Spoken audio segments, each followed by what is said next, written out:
meus pais tinham 8 filhos, 7 raparigas e eu era o único rapaz. Andar aos ninhos, armar ratoeiras para apanhar pardalitos e eu aprendi a jogar à macaca. Jogávamos o Berlim, porque tínhamos lá um espaço bastante grande. Essa propriedade existe ainda ali na Rua das Fogaceiras. Vivíamos muito em casa. A casa era uma propriedade grande de fruta e de agricultura. A propriedade dos meus pais, imagine, semeávamos o milho, colhíamos as espigas, faziam-se lá desfolhadas, que vinham as pessoas amigas vizinhas ajudar a desfolhadas. O milho era guardado no canastro. Depois do canastro era malhado na eira com molais, que era uma peça que usavam os trabalhadores para malhar a espiga para sair só o grão.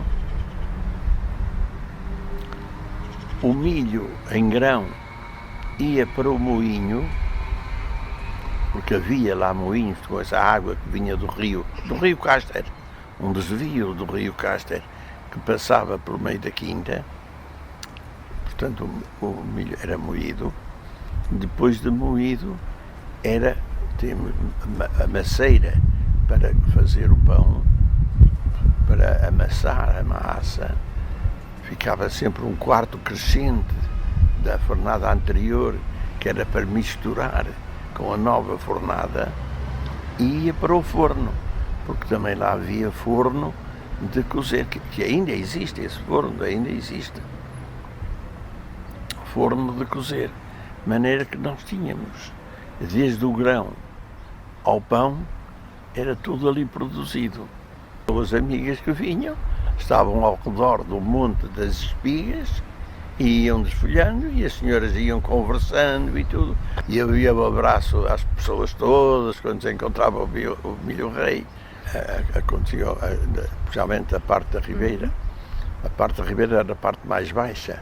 Olha, onde está hoje o pavilhão gimnodesportivo da Lavandeira. Em matéria de fruta, havia muita fruta, principalmente ameixas, que o meu pai vendia para o mercado abastecedor de frutas de Lisboa. A fruta era em cabazes, aconchegada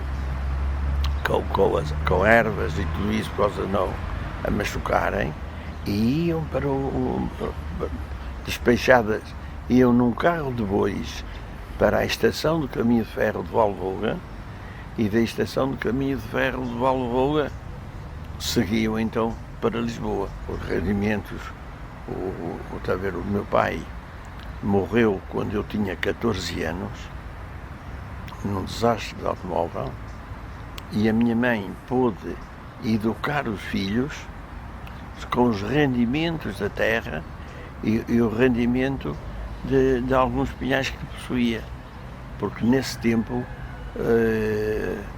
havia o sistema de resinagem, quer dizer, colocarem-se umas bicas no tronco do pinheiro para receber a resina, e essa resina ia depois recolhida pelos industriais que a transformavam para os derivados da resina. Aquilo que mais gostava era de regar, porque como havia a presa e havia um motor elétrico que puxava a água para o alto, e a água depois vinha para os regos, para os vários campos, para ser regados. E aquilo que eu gostava era de regar, porque está a ver, em agosto, julho, agosto, tempo quente, está a compreender, andar com os pés na água, a mexer aprendia com os jornaleiros a calcar o caule do milho para ficar mais regadinho, para conservar mais a água, para a água não correr, porque se a água correr muito, não chega a infiltrar-se na terra, de maneira que calcando junto do caule, está a compreender, a água encharcava mais, impulsava mais e ficava ali para durar, porque não se regava todos os dias, regava-se quando a rega estava a começar a secar e era necessário nova rega, até a subir às árvores, ver onde é que estavam os ninhos, ver os passarinhos, ver os ninhos com ovos, ver os passaritos depois a nascer e a voar. Isso foram vivências, e até de pesca. De pesca, porque passava lá o Rio da Lavandeira e tinha algumas trutas e tinha também escalos, uma outra escalos, e também havia enguias. Coisa interessante, que foi a minha avó materna era natural de Viseu. Nasceu junto ao rio Pavia, mesmo em Viseu, naquele espaço onde se faz a Feira Franca. Mas aí, e a minha mãe, a minha avó, vinha todos os anos passar uma temporada a Espinho, porque era fácil, está a ver, o Valvoga ligava Viseu a Espinho, portanto vinham no comboio do Valvoga, traziam as coisas que tinham que trazer e alugavam a casa em Espinho e lá ficavam. E a minha mãe ia visitar a mãe dela a Espinho, outras vezes vinha a minha avó visitar a filha à Lavandeira, e uma ocasião em que estávamos lá, aí falou-se no país, a minha mãe a dizer que eu que andava sempre a pescar peixe, e a minha avó disse que queria comer um peixe pescado por mim. Eu lá pego na canita, tínhamos lá um canavial, portanto carnes não faltavam, tinha punha cerca de 1 metro de sediela, que é aquele transparente, que é para o peixe não ver, sediela com o anzolzito na ponta, cavava ou nas moreias para apanhar lagartos, ou cavando na terra mais úmida para apanhar minhocas, eu arranjava o isco com facilidade ali na praia. E lá fui. E não é que nesse dia, está a compreender, tive uma sorte fantástica na pesca e venho de lá com 3 trutas. Também já sabia o sítio que eu estou espantado, mas a minha avó comeu as trutas pescadas pelo neto, como era a sua vontade. Eu tive um professor que era muito austero. A minha escola era a escola dos Condes de Ferreira, do plano do Conde de Ferreira, que hoje é uma universidade sénior. Veja no que se transformou a minha escola. Sabe agora bem onde é que é essa escola. Havia em frente um bocadinho de lado, a escola Félix Bermúdez, que era a escola feminina. Aqui, essas histórias das políticas deitaram-na abaixo e desapareceu a escola feminina, porque era uma coisa, eu gostava muito dessa escola, porque poucas terras, eu aqui na região só conheci 2 terras que tinham a escola Conde Ferreira e a escola Félix Bermúdez, que era Oliveira das Meias e Feira. Aqui perto não havia mais, e aquilo era até um atestado de antiguidade da terra, porque só foram construídas, esse plano só foi construído nas terras que estavam, enfim, já com certo desenvolvimento, que tinham já certa população, é que elas foram lá colocadas. Que tirei o curso de Direito em Coimbra e depois estive na magistratura ainda há algum tempo Mas estava-me a dizer, tinha um professor muito austero nessa escola. Exato.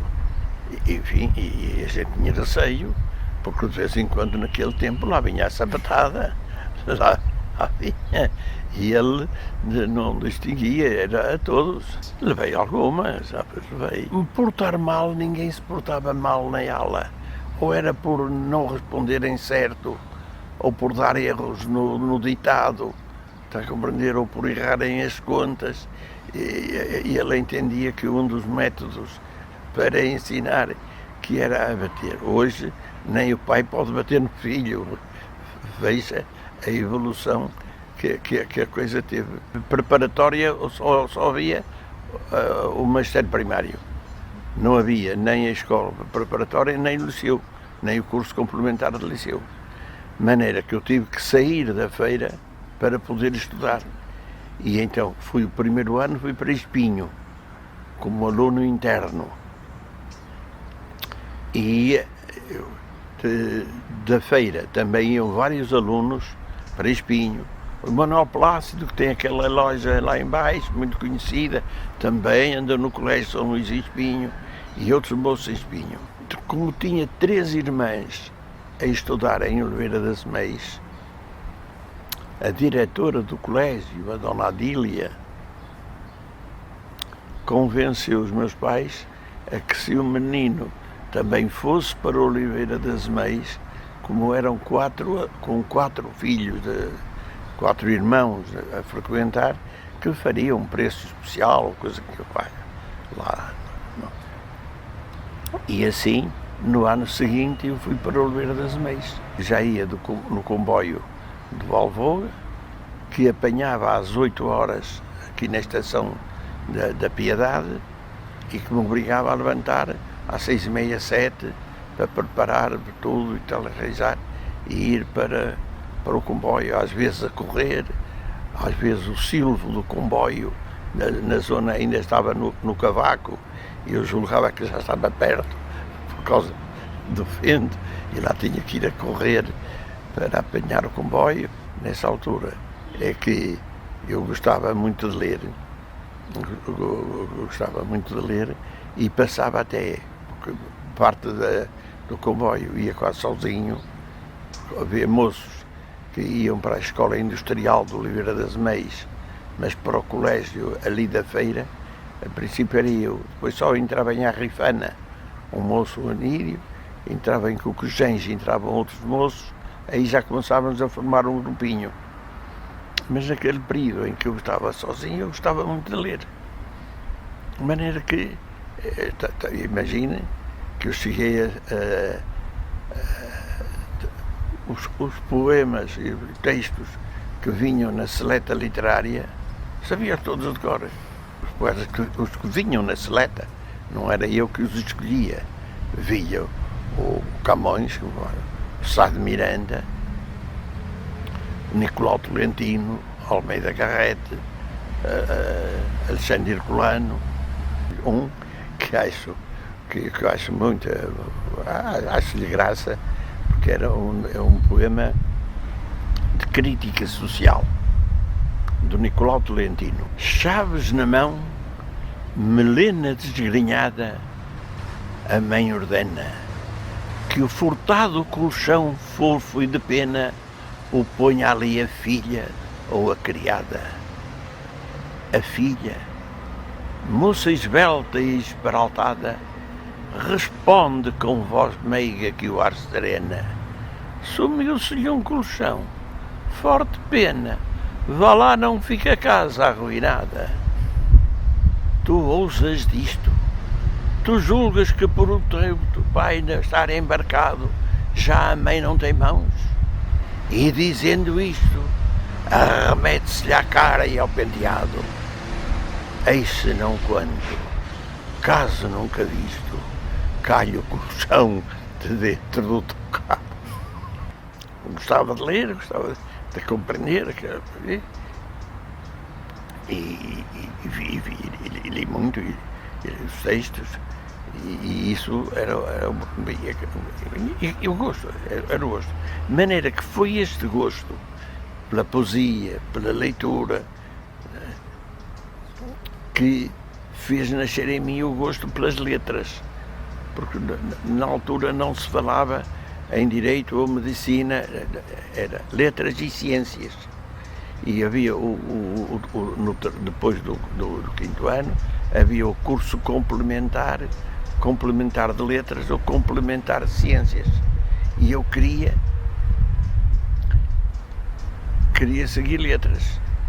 E a diretora do colégio, que não tinha a secção de letras do terceiro ciclo, queria à força que eu continuasse lá, que era muito boa aluna a matemática. E eu disse que não, queria seguir. E então a minha mãe escolheu um colégio no Porto, o Colégio João de Deus, e foi para onde eu fui e voltei interno. Vai, já que vais, já que queres, ficas interno. Fico interno. É mais agradável. Os professores excepcionais incutiam nos alunos um gosto pela leitura impressionante. E falava-nos de tudo, da história, tanto na história, a contar os episódios, e relacionava. E tinha uma forma de prender a nossa atenção que raro.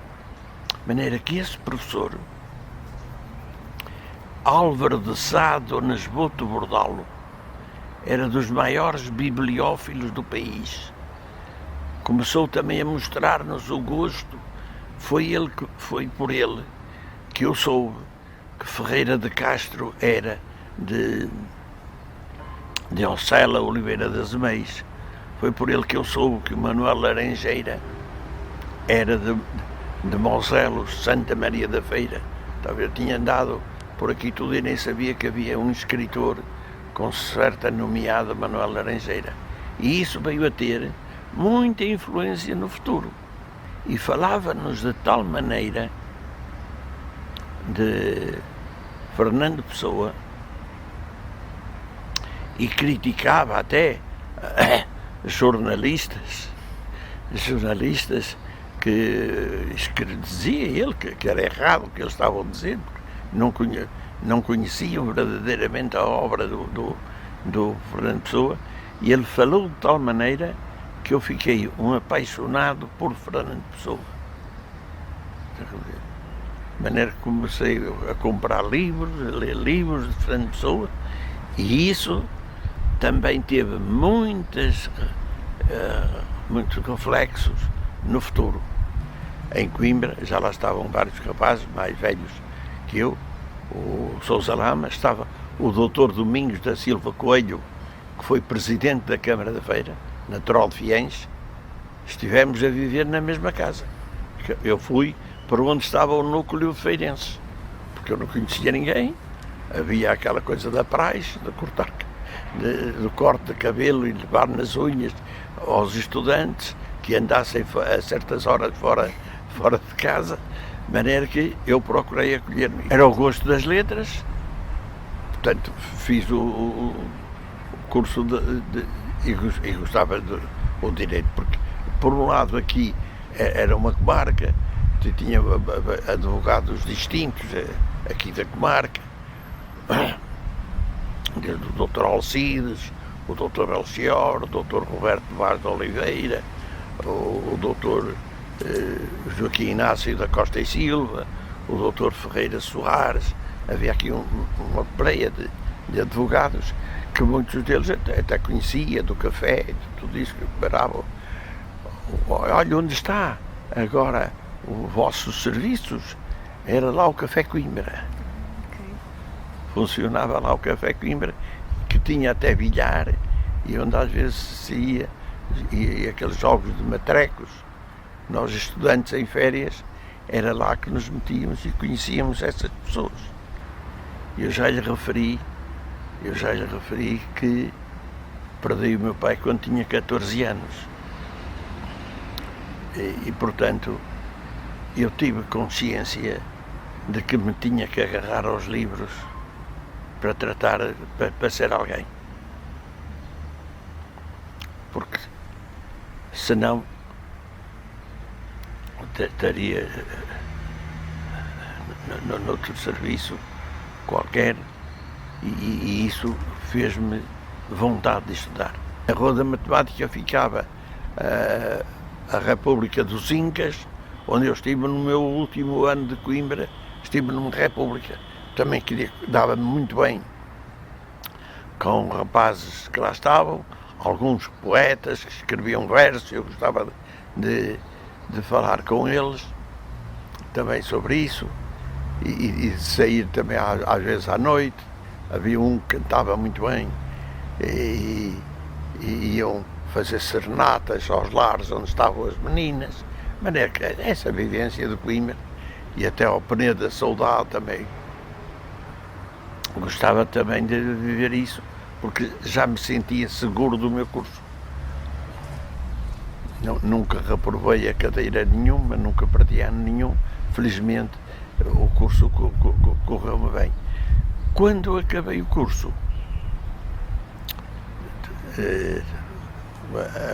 uma coisa, um cerimonial da República, levaram-me numa espécie de poltrona aos ombros por outros alunos e fiz uma espécie de entrada triunfal lá na República, onde se fez uma grande entrada e até estavam alguns familiares meus, cunhados e uma minha irmã, que também lá foram quando foi o dia da formatura, porque começava em Coimbra, na ata de formatura, quando uno sai aprovado, é rasgada a roupa, só fica com a capa e o laço. O resto da roupa é toda, e os sapatos e os sapatos e as meias, o resto é a roupa toda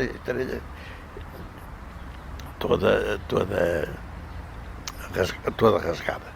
Comecei a trabalhar na magistratura, inscrevi-me como delegado do Ministério Público e estive aqui a fazer trabalho como delegado e isso foi muito bom, porque tinha uma maior proximidade com juízes, com delegados do Ministério Público e aconselho deles, inscrevi-me como delegado interino e fui colocado em Alcácer do Sol. Eu concorri para Arouca, que era pertinho, para Ouro, mas fui colocado em Alcácer do Sol. E estive lá em Alcácer do Sol cerca de um ano. De maneira que tive lá as minhas relações, um deles um advogado, Sidónio Rito, que era advogado em Lisboa, aparecia muito em Coimbra, está a compreender? E começou-me a falar muito da advocacia, que a magistratura tinha que se andar de terra em terra, com a família às costas, e aquilo começou a pesar em mim, porque nessa altura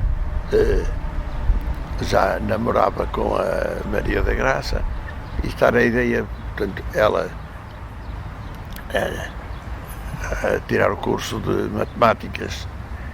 Tu dizes que eu, juiz em Bragança, ia lá dar aulas de matemática na feira ou em Ovário, começa a dispersar um bocado a família, a não concentrar a família, e foi nessa altura que eu decidi inscrever-me na advocacia. Tive que na altura arranjar um patrono para a inscrição na cédula. O meu patrão foi o Dr. Belchior Cardoso da Costa, que é pai do senhor conselheiro José Manuel Moreira Cardoso da Costa, que em todas as festividades, que foi presidente do Tribunal Constitucional e que aparece com muita frequência aqui na nossa terra, porque são donos daquela Casa da Praça, que está mesmo em frente à Câmara Municipal. E tem um outro irmão, Gaspar Cardoso da Costa, e tem duas irmãs, a Margarida e a Lúcia. São os 4 filhos desse casal. E depois abri o escritório. O escritório em frente à Matriz, naquele edifício que está hoje meio em ruínas. Por baixo, não sei se há só um talho lá embaixo também.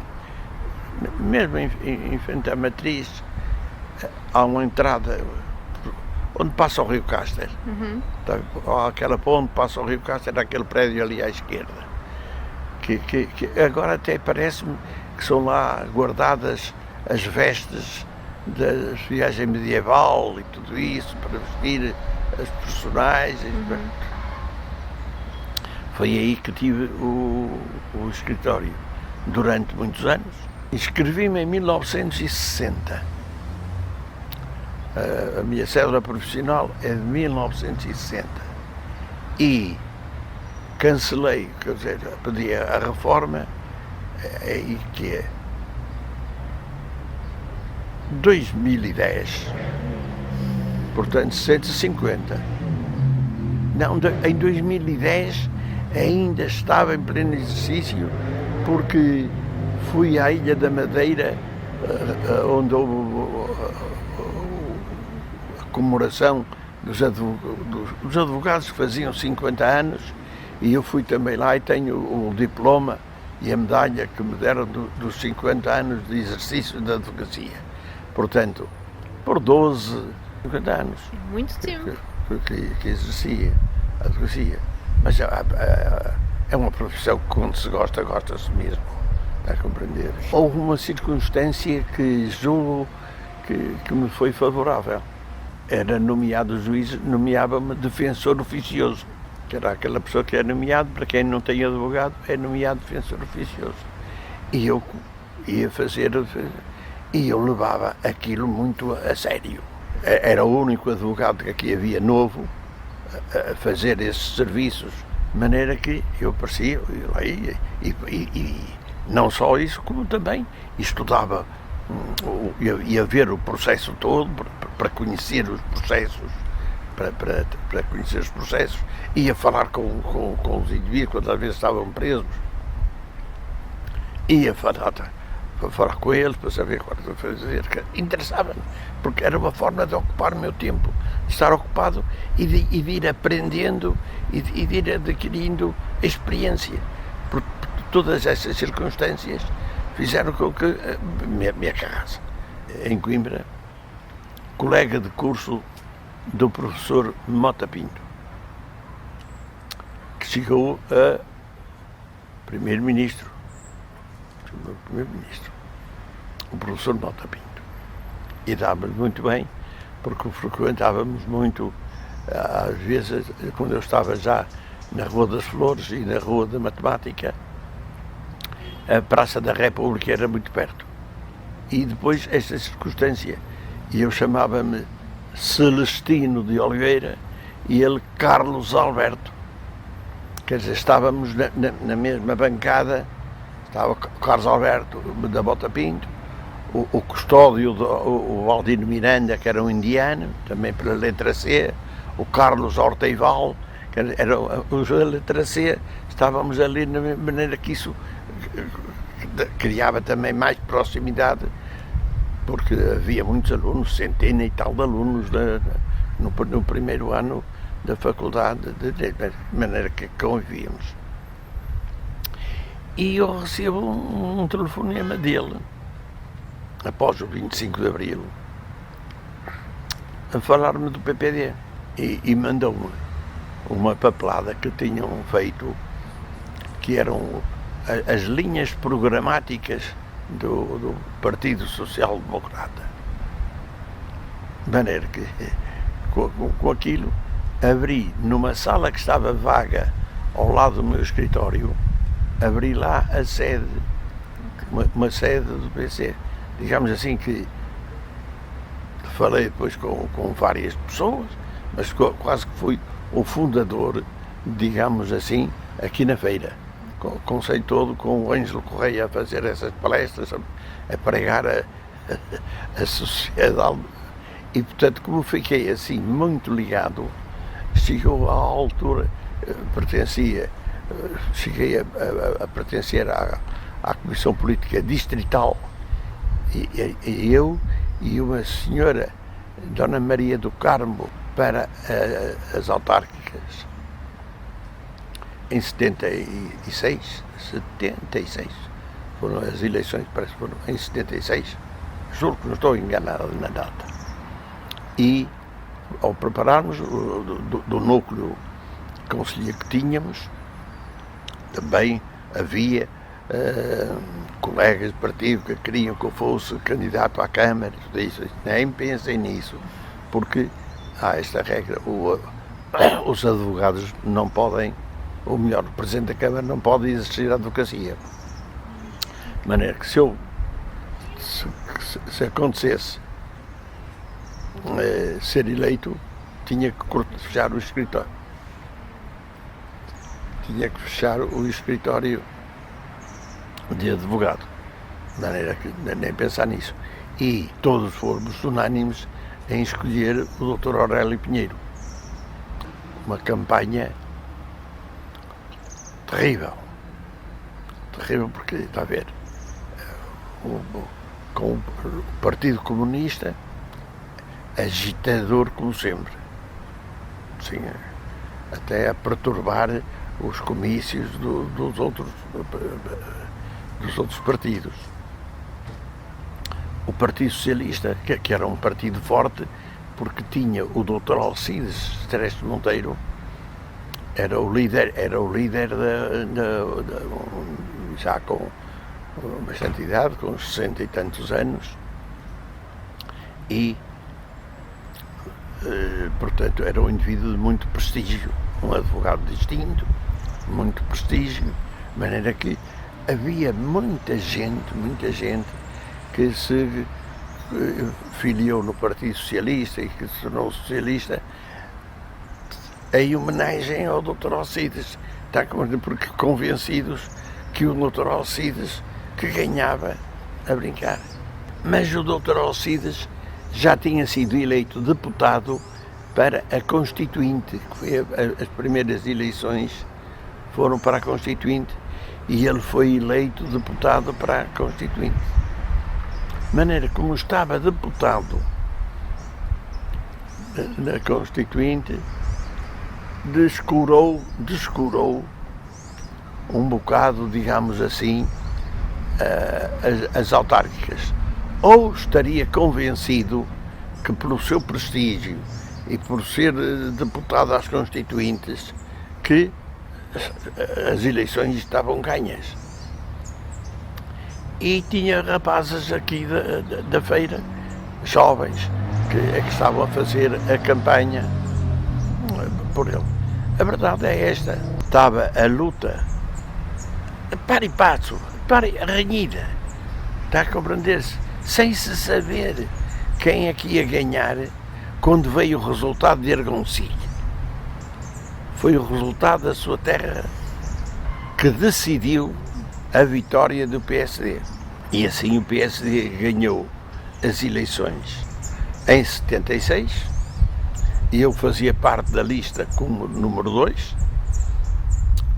Fazia parte também o Carlos Alberto, o Carlos José de Almeida Lima de Lourosa e o José Ângelo Rios da Silva de Paços Brandão. Porque a Câmara era constituída por 9 elementos. 4 foram eleitos, 4 do PSD, com o Presidente de Câmara, 4 do PS e 1 do CDS. O Partido Comunista não elegeu, que era outro partido concorrente, e aí estive lá 4 anos. Da cultura. E fizeram-se, olha, do meu conhecimento do Manuel Laranjeira,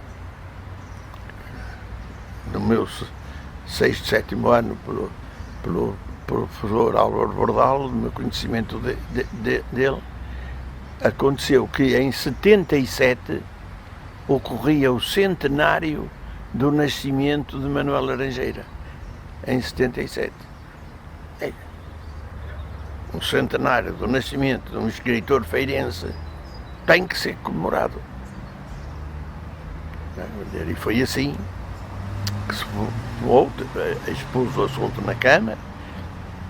Houve alguns que deram tempo a estudar para ver o valimento do escritor, e depois foi aprovado por unanimidade, fez-se um monumento. E eu fiquei incumbido de escolher o escultor, escolhi o escultor José Aurélio, que já conhecia, porque também me dedicava à medalhística, e ele era autor de medalhas formidáveis, de um encanto, de uma beleza, uma coisa terrível, de beleza, muito, muito belas. E falei com ele para fazer uma medalha do Castelo da Feira e para lhe falar de um projeto que a Câmara tinha.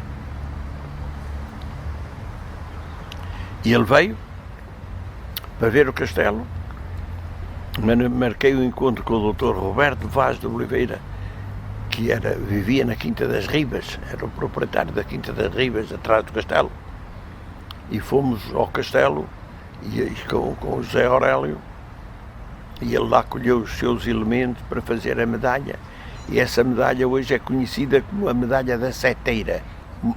A própria seteira está também a passar de uma face para a outra.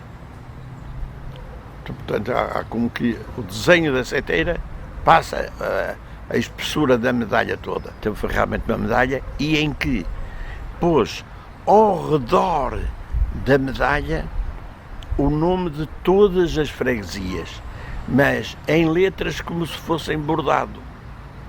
De maneira que é uma medalha realmente muito linda, muito linda. Esse monumento ao Manuel Laranjeira está no Largo do Morado, conhece? Sim. São duas, uma árvore como que fendida, porque começaram a surgir na Vergada um movimento emancipador. Queriam criar, à custa de Moselos e à custa de Argoncilho, queriam criar também uma freguesia, a freguesia de Moselos, e criaram um jornal, a Voz Independente da Vergada. Tarei também queria criar também uma freguesia. Em Lourosa criaram também uma CAML, que era a Câmara Municipal de Lourosa. As letras que estavam lá na biblioteca. De maneira que este movimento todo fez dizer, isto é preciso apaziguar esta gente, é preciso recriar um espírito de união, para que isto se possam fazer coisas, já que estamos em democracia não é agora a puxar cada um para o seu lado, mas é criar ideais, fortaleza e avançar. E foi isso que fez surgir a ideia do monumento ao espírito feirense, que está ali no centro de São João de Ver, porque olhando para o mapa da feira, do Conselho da Feira, aquele lugar ali parece ser um lugar central, está a compreender? Porque se colocasse aqui na feira, lá estavam a puxarem tudo para o centro, e procurou ter-se realmente a ideia de criar alguma coisa que servisse de união com e o José Aurélio foi muito feliz, porque tem à entrada aquele desenho do mapa, tem depois os 31 obeliscos, cada um com o nome da freguesia, e interior aquela mesa grande com o assento, que era para que os homens da política local, os presidentes da junta e os vereadores, ali se pudessem reunir para discutir. Como havia a mesa das 4 freguesias que estavam a marcar, precisamente para que as pessoas mais ilustradas, mais evoluídas, pudessem também ali dar seus testemunhos. Era isso. Já lá se fizeram alguns encontros, e alguns promovidos pela própria LAFRE. Embora o monumento seja camarário, que é camarário, mas é um lugar público, nós fomos lá fazer uns almoços fomos lá fazer declamação de poesia, fomos lá, enfim, fazer tertúlias. Olha que isto não é vaidade. O que eu vou dizer não é vaidade, mas tenho no meu íntimo a sensação de que foi uma coisa maravilhosa eu ter passado pela Câmara naquela altura. Não é vaidade, é a consciência de que efetivamente, pelo cunho cultural que por um lado se deu, em toda a parte do mundo a gente está sempre a ver andarem os homens à batatada pela ânsia do poder. Não é pela ânsia de servir, que seja o ideal de servir. Porque há indivíduos que têm espírito de servir bem, que querem realmente o bem, não querem o bem próprio, não querem eles enriquecer à custa dos cargos, não querem serviço da Câmara para arranjar, enfim, benesses para si ou para os amigos, que também se usa muito para benesse para os amigos. De maneira que tudo isso deixei e sinto feliz por ter e esse espírito continuou. O facto de não estar na Câmara, foram outros cumprir a sua missão. Criámos um grupo que feirense, estávamos ligados, criámos a Liga dos Amigos da Feira, a LAF. E com a tal paixão do Fernando Pessoa, que me tinha incutido o Álvaro Bordalo, nós pensámos em fazer um monumento a Fernando Pessoa na feira. E começámos a trabalhar nisso. Reunimos em casa do Carlos Maia um grupo, quando apresentámos um livro, uma tertúlia poética, livro com vários poemas sobre Fernando Pessoa.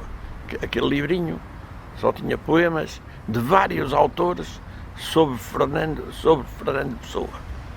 E nessa reunião em casa do Carlos Maia, que foi precedida de um jantar que fizemos na estalagem de Santa Maria, em que nos deram a honra, foram convidados e vieram o professor Salvato Trigo, Fernando Pessoa, chama-se mesmo, o professor Alberto Ulva, o António Robrador Navarro, a Agostina Bessa Luís veio também a esse jantar aqui na feira, que reunimos-nos em casa do Carlos Maia, digamos assim, já para uma declamação poética, porque a estalagem tinha horas de fechar, e fomos para a casa do Carlos Maia.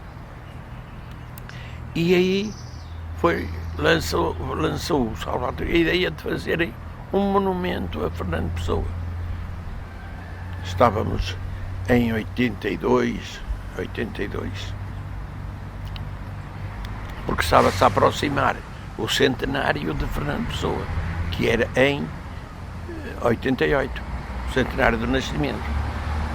E demos o tema, nós demos o tema. Um monumento à unidade, diversidade e pluralidade de Fernando Pessoa. Foi este o tema.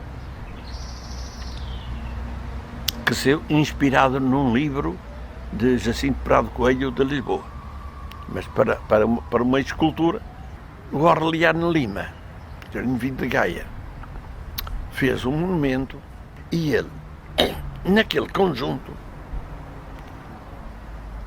que há até em baixo aquela separação para dar a ideia de que não é forma uma unidade, mas não é um bloco só, estão separados.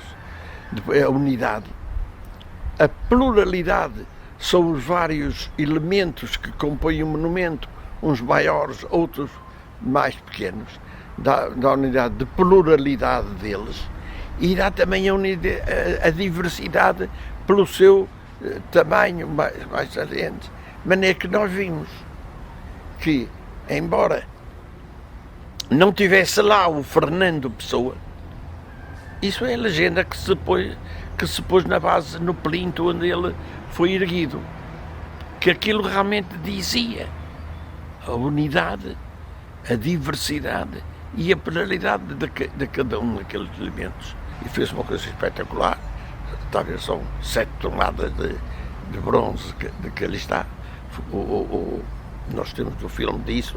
A grua, quando ele veio, a grua que levantou para o assentar, aquilo foi e na revista vem lá a história de todo esse monumento, de maneira que criámos. E depois de criarmos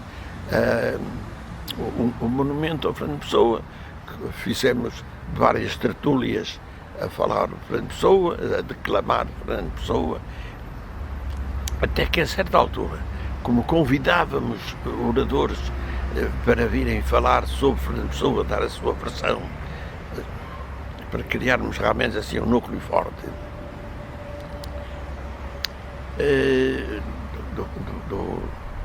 do Fernando Pessoa, surgiu também a ideia: nós temos que registrar isto, senão isto fica tudo perdido.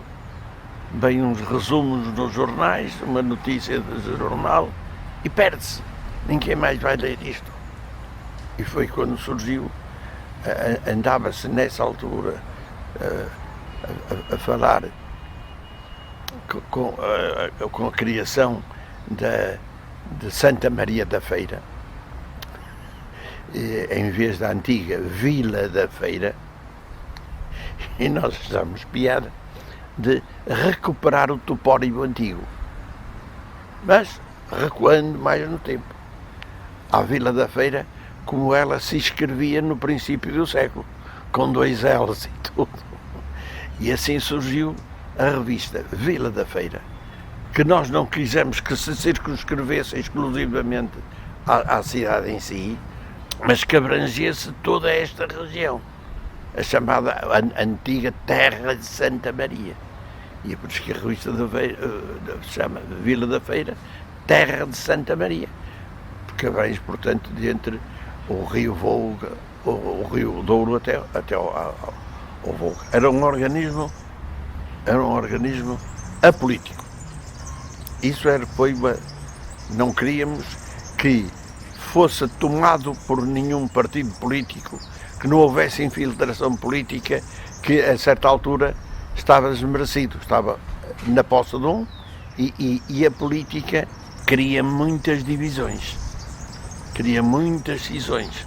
As pessoas não pensam todas da mesma maneira, e era precisamente para subir a terra que nós começámos a fazer sessões de falar sobre a feira, sobre a história, sobre personagens feirenses. Uma delas criou a sua Sorema, foi em relação a Henrique Veiga de Macedo. Henrique Veiga de Macedo foi ministro de Salazar, foi ministro da Cultura, mas foi um grande feirense, natural de Santa Maria de Lamas. A Quinta do Castelo pertence ao Instituto das Obras Sociais porque foi comprada por ele. Foi o Instituto das Obras Sociais que comprou a Quinta. Se a Quinta não tivesse sido comprada por o Henrique Veiga de Macedo, hoje era capaz de estar lá um condomínio fechado, ou coisa semelhante. E nós fizemos essa homenagem ao Henrique Veiga de Macedo. Monumento na Avenida do Castelo, lugar escolhido por ele que como ele tinha comprado a Quinta, e ele quis ficar a olhar a Quinta.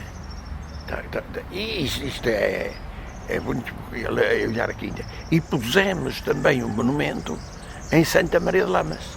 Quer dizer, que entendemos que quando se faz um monumento a uma figura do Conselho, deve ser prestada homenagem na terra onde nasceu e depois na sede do Conselho.